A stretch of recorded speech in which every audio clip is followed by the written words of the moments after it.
오늘 십계명 강의 10번째의 계명인 17절의 말씀을 우리가 함께 나누겠는데요. 이 17절의 말씀, 곧 십계명 중에서 10번째의 계명은 탐심에 대해서 말씀하고 있습니다. 이 10번째의 계명은 어찌 보면 전 계명을 다 덮는, 커버할 수 있는 그러한 계명이라고 할 수 있겠습니다. 그래서 이 10번째의 계명이 또한 첫 번째의 계명과 연결되고, 또한 이 10번째의 계명이 결국에는 이제 신약의 십계명이라고 할 수 있는 그 팔복의 선포와 또한 그 연결되게 되죠. 그래서 이 10번째의 계명 굉장히 중요한 계명이죠. 모든 계명들이 다 중요하지만은 이 10번째의 계명은 굉장히 중요한 계명입니다.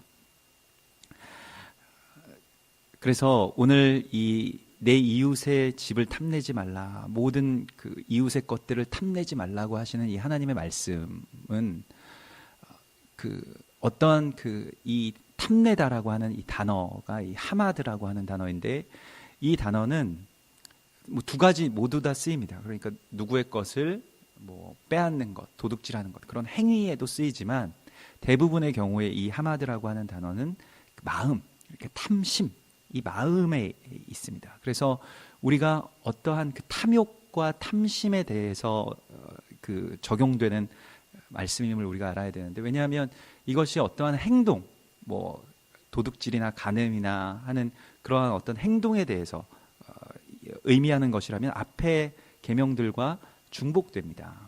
그런데 이것은 앞의 계명들을 아우르는, 그러니까 앞의 계명들의 어떤 원인이 되는 더 근본적인 것에 대한 주님의 말씀인데, 결국에는 이것은 이 10번째의 계명은 우리의 마음을 지키라는 의미입니다.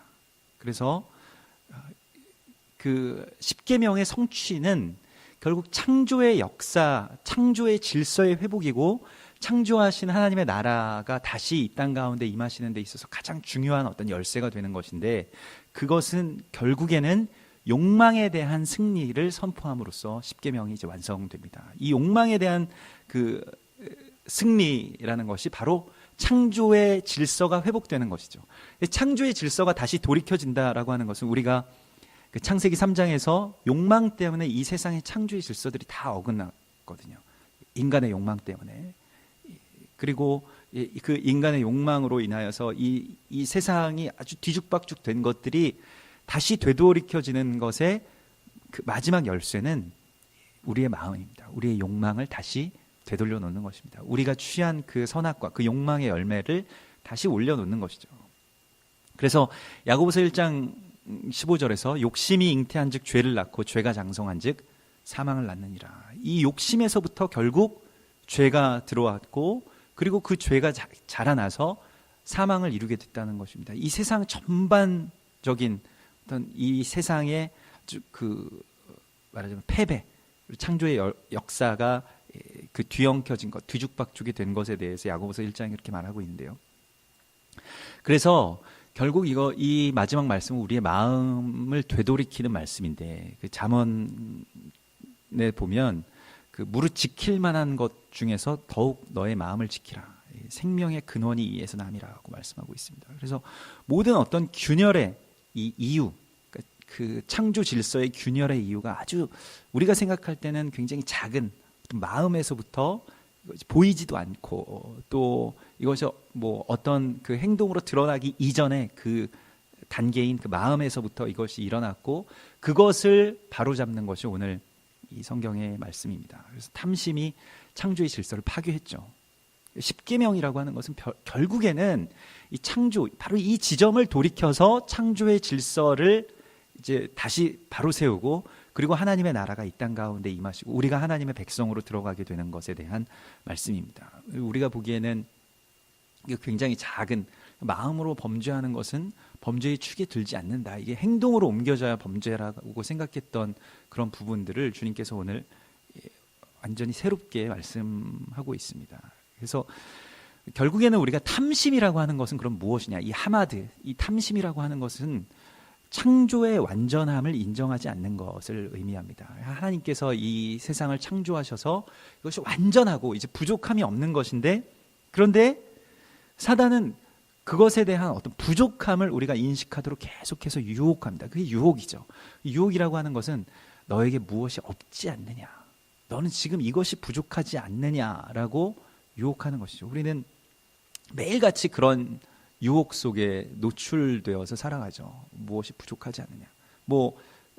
그냥 비단 한 예를 들자면 TV를 켜거나 아니면 거리를 지나갈 때도 무수한 어떤 광고, 또 광고판들, 그래서 당신이 무엇이 지금 부족하지 않습니까? 이게 있어야 당신이 행복한데, 이 차가 있어야 행복한데, 이 전화기가 있어야 당신이 사람답게 살 수 있는데, 그게 지금 없어서 당신은 지금 불행하지 않느냐.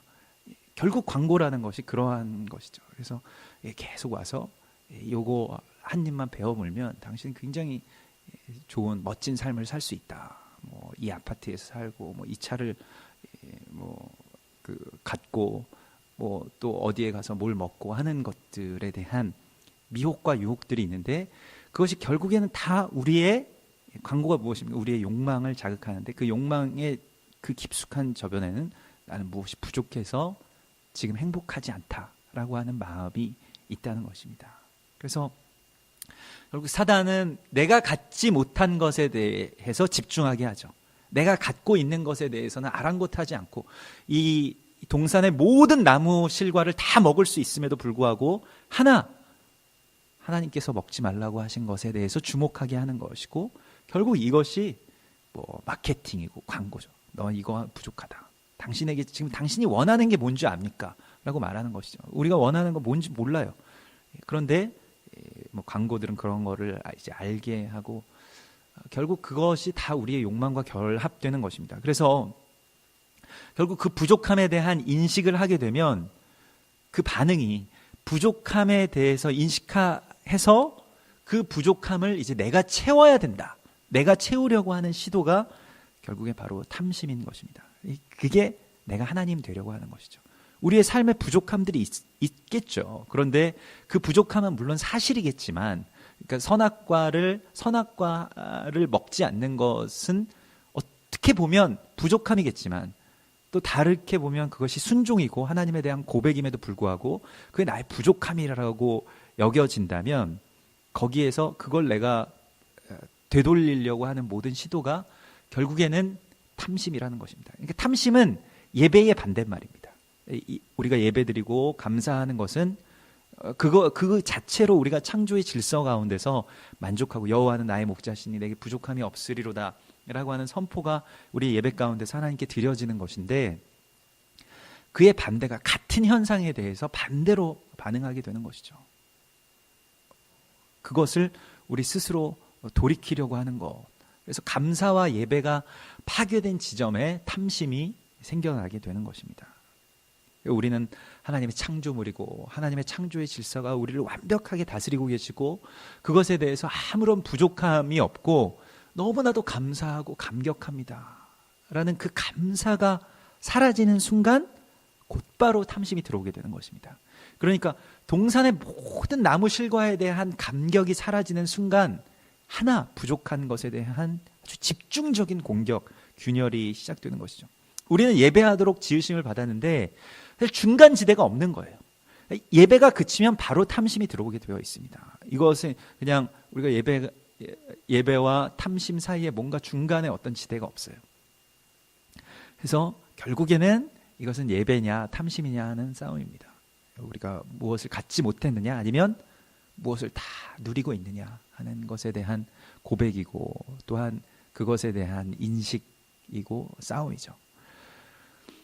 우리가 오늘도 이렇게 예배를 드립니다마는 지금 이 시간에 예배를 드림으로 해서 하지 못하는 일들, 갖지 못하는 것들, 가지 못하는 곳들에 대한 생각들을 한다면 그것이 어떻게 예배가 되겠습니까? 억지로 여기 끌려 나와서 하나님을 예배해야 된다고 하니까 나와서 예배하는 것이라면 그건 그 자체로 예배가 아니죠. 사단은 그것을 계속 생각하게 한다는 것입니다. 너는 이것 때문에 뭘 못하고 있지 않느냐. 계속 우리에게 그것에 대한 이야기를 하죠.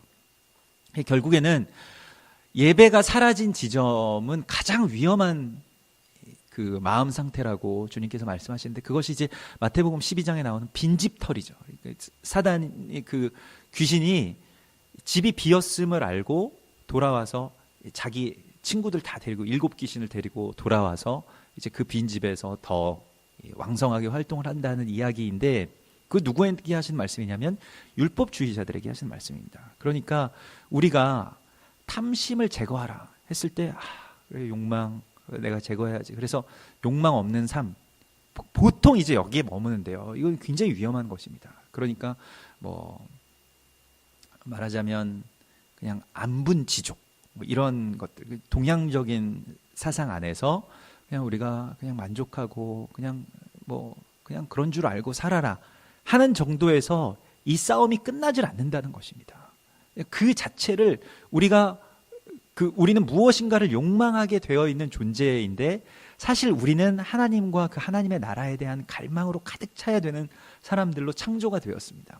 그래서 땅을 정복하고 땅을 다스리고 그 이 땅 가운데 하나님의 나라를 세워나가는 그러한 존재로, 그래서 하나님을 찬양하고 하나님을 경배하고 예배하는 그러한 존재들로 우리가 세움을 받고 창조하심을 받았는데, 그렇지 않으면, 그것들을, 하나님의 나라를 예배하지 않으면, 하나님을 예배하지 않으면 다른 욕망들이 우리 가운데 들어오게 된다는 것이죠. 그래서 골로새서 3장에 보면, 그러므로 골로새 3장 5절에는 이렇게 말씀하고 있습니다. 그러므로 땅에 있는 지체를 죽이라. 곧 음란과 부정과 사욕과 악한 정욕과 탐심이니 탐심은 우상숭배니라 말씀하고 있습니다. 이것들로 말미암아 하나님의 진노가 임하느니라고 말씀하는데요. 탐심이라고 하는 것은 결국 우상숭배를 말하는 것입니다. 그러니까 우리가 우상을 숭배한다라고 하는 것은 하나님의 대체제, 그러니까 하나님의 나라와 그 예배의 기쁨과 그 감격, 감사의 어떤 대체제인 어떤 욕망의 대상들을 삼는 것이죠. 그게 다 대칭이 되어 있는 것이에요. 그 빈자리에 곧바로 우상이 들어오게 되고, 곧바로 탐심의 빈자리에 우상과 우상숭배와 또한 뭐 도둑질과 또한 간음과 그런 일들이 계속 벌어지게 된다는 것입니다. 그러므로 오늘 이 10번째 계명은 전체 계명을 다 커버하고 있습니다. 나 외에 다른 신들을 두지 말라. 하나님만 예배하라고 하시는 것인데, 이것이 이제 다른 것들을 예배하게 될 때 이 탐심이 들어오게 된다는 것이, 우상을 만들지 말라는 것도 마찬가지고, 안식일을 거룩하게 지키라는 의미도 결국에는 우리가 부족함이 없습니다라고 하는 그 선포, 시간에 대한 선포, 그 공간에 대한 선포를 하나님께 드리는 것을 멈췄을 때 곧바로 우리는 너무 부족하고, 나는 너무 지쳤고, 나는 너무 불쌍한 삶을 살고 있고, 이런 생각들로 가득 차게 되는 우울함 가운데로 들어가게 된다는 것이죠. 그래서 이 계명의 완성에 대해서 주님께서 말씀하실 때, 마태복음 10장에서 어떤 한 청년이 찾아왔을 때 주님을 따르려면 어떻게 해야 되냐고 그렇게 물어보죠. 근데 그 청년에게 10계명을 다 지키라고 하시죠. 근데 그 청년은 내가 10계명 다 지켰다고 그렇게 예수님께 말씀드리는데, 예수님은 그래, 네가 다 지킨 것 같지만은, 그러나 너의 소유를 다 팔아서 가난한 자들에게 주고 나를 따르라고 말씀하시죠. 그 청년이 아주 근심하면서 마음에 슬퍼하면서 돌아갔다라고 성경이 기록하고 있습니다. 그것이 바로 오늘 10번째 계명에 대한 말씀입니다. 이 10번째가 바로 계명의 어떤 완성이라고 할 수 있겠습니다. 그런데 우리 안에 있는 탐심이라고 하는 것은 행위로 드러나지 않기 때문에, 이것을 돌이키느냐 돌이키지 않느냐 하는 문제는 결국 우리 안에 중심 가운데 누가 계시느냐 하는 것에 대한 싸움입니다. 그래서 여기에 대해서 그 요한복음 14장에서 우리가 어제 저녁 예배 가운데도 함께 나눴습니다. 요한복음 14장에서 나의 계명을 지키는 자라야 나를 사랑하는 자라고 주님께서 말씀하십니다. 그래서 나를 사랑하는 자는 내 아버지께 사랑을 받을 것이요 나도 그를 사랑하여 그에게 나를 나타내리라고 말씀하시는데, 주님을 사랑한다는 것은 주님의 계명을 지키는 것이고, 주님의 계명을 지킨다는 것은 그럼 무엇이냐? 어떻게 하면 우리가 주님의 계명을 지킬 수 있냐? 그것은 행위로 9가지 계명을 다 지킨다고 할지라도 10번째의 계명인 이 탐심을 어떻게 우리가 제어할 수 있겠느냐 하는 것입니다. 마음의 탐심이 일어나는데 뭐 어떻게 하냐는 것입니다. 이 마음의 영역을 우리가 어떻게 할 수 없잖아요. 내 마음처럼 내 마음대로 되지 않는 것이 없습니다. 거기에서 모든 것들이 다 솟아나게 되는데 마음이 계속 그렇게 돼요. 그런데 주님께서 그것에 대한 그 율법의 성취, 계명을 지키는 것에 대해서 말씀하시는 것이 바로 보혜사 성령님께서 너희 안에 거하시게 될 것이다. 너희 안에 거하시는 보혜사 성령님께서 내 이름으로 보내실 성령님, 그가 너희에게 모든 것을 가르치고 내가 너희에게 말한 모든 것을 생각나게 하시리라고 말씀하십니다. 이 율법의 성취, 계명의 성취라는 것은 성령님께서 우리에게 생각나게 하시고 내 안에 성령님께서 내주하실 때 이 율법의 성취가 이루어진다라고 하는 것입니다. 그래서 오늘 우리 찬양한 것처럼 요한복음 14장에서는 평안을 너희에게 주노니 곧 나의 평안을 너희에게 주노라 말씀하십니다. 내가 너희에게 주는 것은 세상이 주는 것과 같지 않다. 세상이 주는 것은 불만입니다. 세상이 우리에게 요구하는 것은 더 많은 것들을 너희가 갖지 않으면 너희는 불행해진다라고 하는 것이에요. 그러나 주님께서 우리에게 주시는 것은 평안입니다. 너희는 그래서 마음에 근심하지도 말고 두려워하지도 말라. 왜 우리의 마음 가운데 근심이 있고 두려움이 있고 분노가 있게 될까요? 무엇을 갖지 못했기 때문에 그렇습니다. 그런데 평안이라는 것은 우리 안에 계신 성령님으로 말미암는 것이지 우리의 바깥에 있는 어떤 조건으로부터 들어오는 것이 아니라는 것을 오늘 우리가 깨달아야 됩니다. 십계명의 완성은 성령으로만 말미암는 것입니다. 나의 조건들이 다 성취되면 그제서야 내가 부족함이 없다. 그것은 아닌 것입니다. 그래서 마가복음 7장에서 사람의 안에서 나오는 그것이 사람을 더럽게 한다라고 말씀하고 있습니다. 이 안에서 나오는 것이죠. 결국에는 이 십계명의 10번째 이 계명은 우리가 무엇을 바라며 살아갈 것인가에 대한 명령입니다. 여기서 보십시오. 오늘 이 말씀 가운데서 내 이웃의 집을 탐내지 말라. 내 이웃의 아내나 그의 남종이나 그의 여종이나 그의 소나 그의 낙이나 무릇 내 이웃의 소유를 탐내지 말지니라고 말씀하시는데 이게 무엇을 말하는 거냐면 이븐 에즈라라고 하는 이 유대인 랍비는 여기에 대해서 욕망의 순서라고 말하고 있습니다. 이 히브리 남자들의 욕망의 순서. 그러니까 먼저 집을 갖죠. 그리고 집을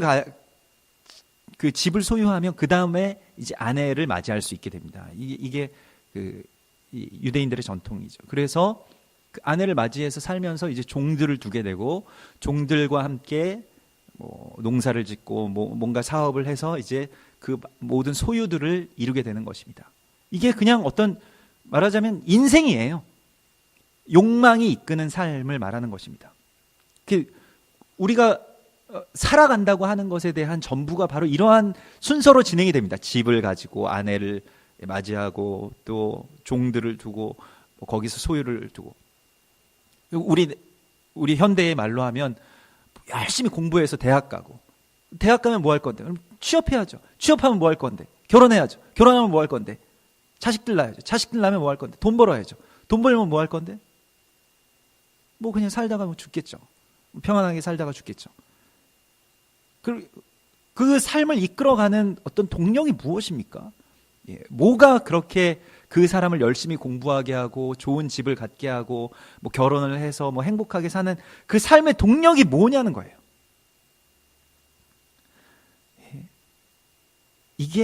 이 동력이 우리가 그냥 이 계명 가운데로 들어가지 못하면 탐심이 우리를 이끌어갑니다. 탐심이 우리의 삶을 관통하는 에너지가 되는 것이에요. 이게 예전에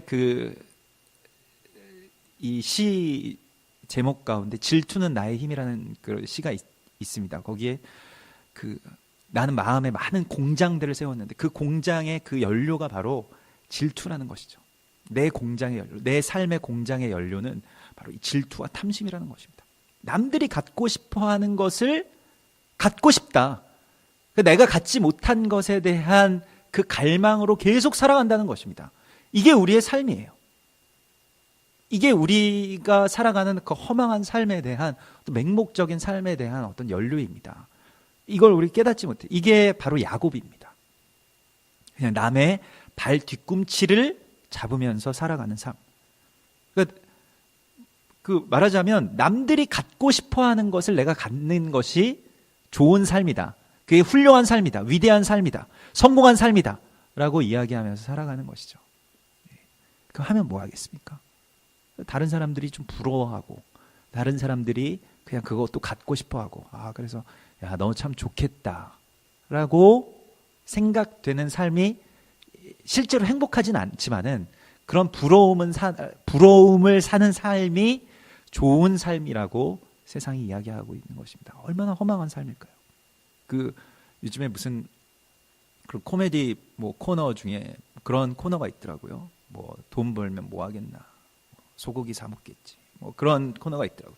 소고기 사 먹으면 뭐 하겠나, 또 힘내서 또 돈 벌겠지, 열심히 일하면 또 뭐 하겠나, 소고기 사 먹겠지. 계속 그 돌아가는 것인데 뭐 하겠습니까? 뭐 때문에 그걸 살아가는 것인지에 대한 목적이, 그 에너지가 탐심에 있다라고 하는 것입니다. 그거 굉장히 그게 이제 우리나라 사람들 열심히 일하고 굉장히 바쁘게 살아가는데 뭘 위해서 살아가는지, 또 뭐 때문에 그렇게 하는지 몰라요. 그런데 어느 순간에 그것에 대해서 생각하기 시작하면 굉장히 허무해지고 또 굉장히 슬퍼지죠. 우울해지죠.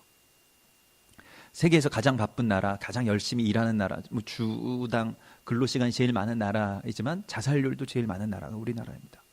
뭐 때문에 살아가는지 몰라요. 결국 우리가 예수 믿는다라고 하는 것은, 이 계명 안으로 들어간다라고 하는 것은 야곱이 이스라엘 되는 이야기입니다. 이게 십계명의 성취입니다. 뒤꿈치를 붙드는 삶에서 하나님 붙드는 삶으로, 욕망이 다스리는 삶에서 하나님이 다스리는 삶으로. 그러니까 야곱이라는 이름은 뒤꿈치를 잡는다라는 의미이고, 이스라엘이라는 이름은, 새롭게 받은 이름은 하나님을 붙든다, 하나님과 씨름해서 이겼다라는 뜻이잖아요. 그 뒤꿈치를 붙드는 삶을 욕망이 다스리는 삶이라고 한다면, 이스라엘이라고 하는 것은 그 엘이 다스린다, 그러니까 엘의 통치를 말하는 것이고, 하나님께서 다스린다는 삶을 의미하는 것입니다. 또한 더 나아가서 중의적으로 사단이 우리에게 그러한 욕망으로 말미암아 우리 안에 있는 어떤 부족함들을 계속 건드리면서 자극하면서, 넌 이거 부족해서 불행하고 저 사람이 너를 이게 없게 하는 거야, 저 사람이 가진 것을 너는 갖지 못했어라고 계속 부추기는, 말하자면 그 바알과 아세라 그리고 맘몬 신들에게 지는 그러한 삶이 바로 그들의 아버지를, 또 가나안 땅에서는 엘이라고 하는데 바알의 아버지가 엘이거든요. 근데 그 엘과 싸워서 이겼다라고 하는 것이 또한 이스라엘인데, 그들을 이기는 삶이 되는 것입니다. 그 욕망을 이기는 삶. 어떻게 하면 욕망을 이길 수 있을까요? 그것이 바로 보혜사 성령님께서 우리 가운데 주시는 마음인데, 먼저는 하나님을 깊이 사랑하는 마음을 주십니다. 결국 율법의 성취는 다 한마디로 정의하자면 그냥 사랑이에요. 사랑으로 이긴다는 것입니다. 그래서 결국 우리는 하나님의 나라를 갈망하는 사람들로 살아가게 됩니다. 믿음은 바라는 것들의 실상이라고 하는데, 뭘 바라고 사느냐는 것입니다. 남들이 가진 것, 내가 갖지 못했는데 남들이 가지고 있는 것, 그게 돈이든지 학벌이든지 무슨 다른 명예든지 간에 그걸 막 갖고 내가 그걸 가지면 남들이 나를 굉장히 좋아하고 굉장히 행복한 삶이 될 거야 라고 착각하면서 살던 삶들을 다 버리고, 정말 본질적인 우리의 창조의 역사의 본질적인 부르심, 하나님 나라에 대한 갈망을 갖게 되는 것이 탐심을 이기는 삶을 오늘 주님께서 말씀하고 있는 것입니다.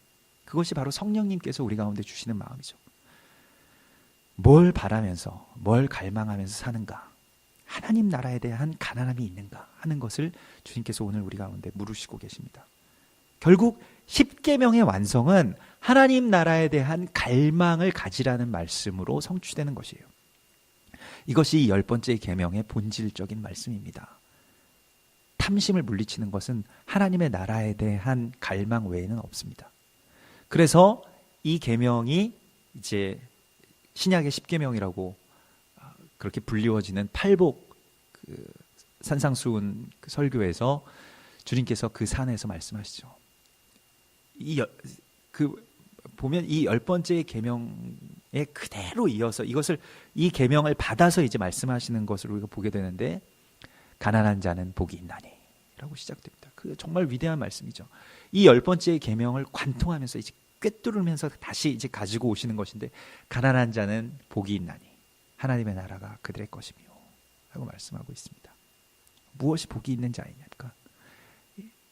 그 욕망을 추구하면서 그 욕망이 주는 헛된 그 미끼와 또한 그 먹이들, 채워도 채워지지 않는 그 가짜의 음식들을 취하면서, 욕망들을 취하면서 그렇게 마치 정말로 저녁 거리를 쏘다니는 그런 개처럼, 질투는 나의 힘이라는 책에서 나오는 것처럼 그렇게 그냥 킁킁대면서 살아가는 삶이 아니라 하나님의 나라에 대한 그 가난함으로, 그래서 하나님의 나라를 위해서 그렇게 하나님 경배하면서 또 기도하면서 간구하면서 살아가는 삶이야말로 그것이 인생이라는 것입니다. 그것이 우리의 욕망이 이끄는 삶이 아니라 하나님의 나라에 대한 소망이 이끄는 삶으로 나아가는 하나님 나라의 백성들의 승리라는 것입니다. 이러한 자들이 복이 있다라고 하는 것입니다. 이것은 우리의 어떤 본성은 탐심을 숭배하게 되어 있어요. 이거는 우리 안에 원래 없는 것입니다. 주어지는 것입니다. 그래서 이걸 복이라고 말씀하시는 것입니다. 선물이라고 말씀하신 것입니다. 보혜사 성령님께서 우리 가운데 이 마음을 주시는 것이죠. 그래서 우리가 성령님께 이 마음을 붙들고 나는 그저 탐심으로 그냥 남의 뒷 발꿈치나 킁킁대면서 그냥 개처럼 쏘다니는 그러한 자였다면 이제 하나님의 나라를 향한 소망으로 이제 나의 팔을 들고 주님을 경배하고 기도하고 간구하고 또 주님 가라고 하시는 곳에 그 사명을 좇아서 살아가는 그러한 소망의 사람, 주님을 정말 닮아가는 사랑의 사도들이 되시기를 주의 이름으로 축원합니다. 우리 같이 기도하겠습니다.